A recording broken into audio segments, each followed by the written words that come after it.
not possible. But everybody keeps saying, bring it back, bring it back. We've taken like a 3-4 year hiatus right now, so it will come back at some point. Well, there you go. On today's show, there are a couple. We've been talking free agency this week. We got a couple other things that have happened. DeAndre Ayton going to the Lakers. Very interesting situation in LA. The Knicks hire a head coach and round out their roster at least a little bit. We'll talk about both of those, and then back up the show. It is July, so why not rank contenders? 11 and a half months away from who will actually win the 2026 championship.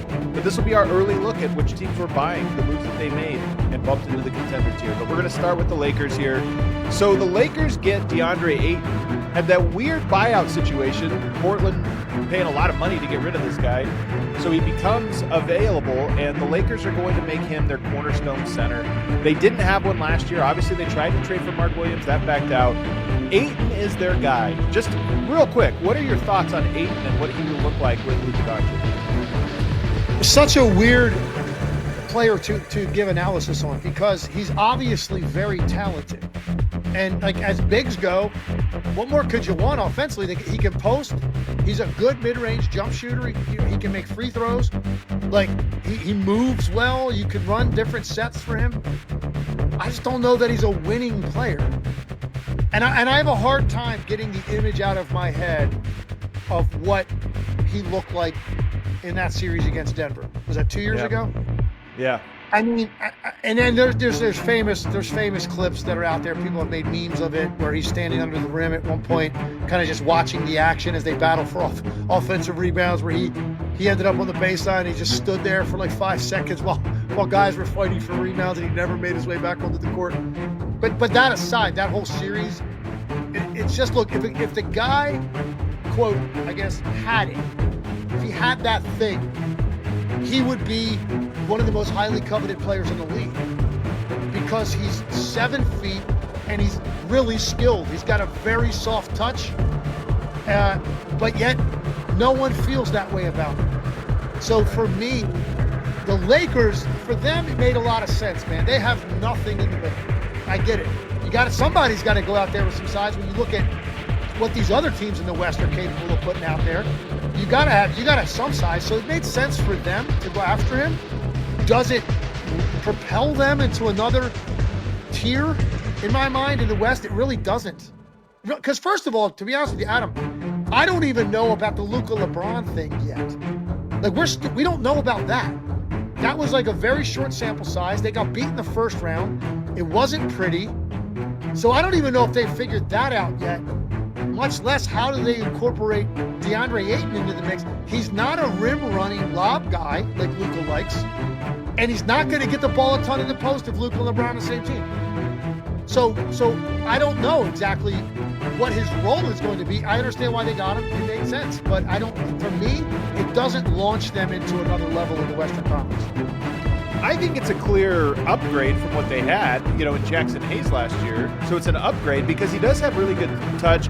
You said he's not a lob threat, and I think that's correct. He's not like a guy that's your traditional lob threat, but he is athletic enough to be a lob threat. We'll see if that returns. He was a lob threat in 2022 and 2023, playing along with Chris Paul. Not a DeAndre Jordan lob city lob threat, but he was a guy that you could do that.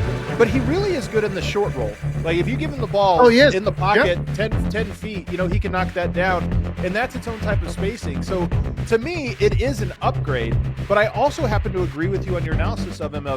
I would hate to be an organization that was staking my hopes on him being able to do what you need to do for 4 rounds in a playoffs. That's where I'm with you. So I think this makes more sense on paper, but it's not the guy I would love to have to be counting on. And I want to say, you make a good point. He is an excellent short roll, 12-foot shooter. He's 12 to 15. He's really good at that. Here's the problem. Luka doesn't throw short roll passes. That's not really what Luka does.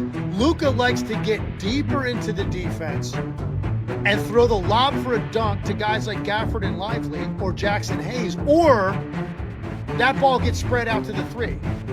Like, you don't see Luka come off too often and throw that little pocket pass to the roll guy for a 15-foot jumper. Now, look, he's not really played with guys that are capable of doing that, so maybe that's why.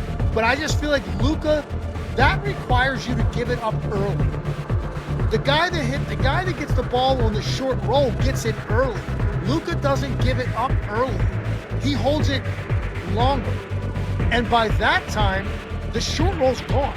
And that guy now peels out and goes down to the baseline, right? Or if he's a good enough shooter, will pop back to the three. Like Miles Turner sometimes will screen, he'll start the short roll, and if he's not going to get it, he'll backpedal to the three. Ayton's not a three-point shooter, so the short roll, you're right, that is his wheelhouse, and he's a good post player too. Give it to him when he's back to the post, he gets single coverage, he will get a good shot for himself. He's skilled at it, soft touch either hand. The Lakers, Luka doesn't throw the ball into the post much. He doesn't throw short rolls. He throws the one when he gets it deep and forces the collapse. Now it's a lob or it's a kick out or shoots it. So the short roll, it's going to be interesting to see if he understands that's what this guy really does well. I've got to add that now. This is a weapon for us. And maybe he will. Like I said, he didn't have that in Dallas. This is a different player. If he's smart enough to do it, he'll do it, man. Like, you need this. But to this point in his career, I really haven't seen him throw that pass. Well, what you're hinting at connects here, these two ideas, because there's a selflessness to being a roll hard guy. Because what you're really doing is either making yourself available for the lob at the rim, but more likely you're dragging somebody with you and not getting the ball. So it's a thankless job. And then on top of that, you get fouled a lot. You get rolled to the rim. Oh, we're behind the defense. Just wrap him up, foul him. Ayton is not a guy that even likes to be fouled. His game is finesse, but even beyond finesse, it's almost like he avoids that contact and getting beat up. So those thoughts combined are his role for them to succeed. And I see somebody say it's $8 million. It's good value for $8 million. Forget the contract. They need to win. And right. He is now the pivot point for them winning. Who cares what he's getting paid? Because I agree, in a vacuum, $8 million is fine, but he's going to determine how far they go in large part. And I don't know if that's the thing he's going to evolve to be willing to do. Like, hey, I'm going to get to the foul a bunch. I'm going to dive a bunch and not touch the ball. I'm going to rebound and fight for position. Those are the things that make Luka Doncic bigs work. And they're often thinkless. Gafford, Lively, these guys aren't thinked or thought of as stars, but they do a lot of things that require sacrifice. I totally agree with that. I mean, look, there's something to be said for the fact that Ayton was still sitting there available. There were other teams that needed bigs. Ayton wasn't the guy.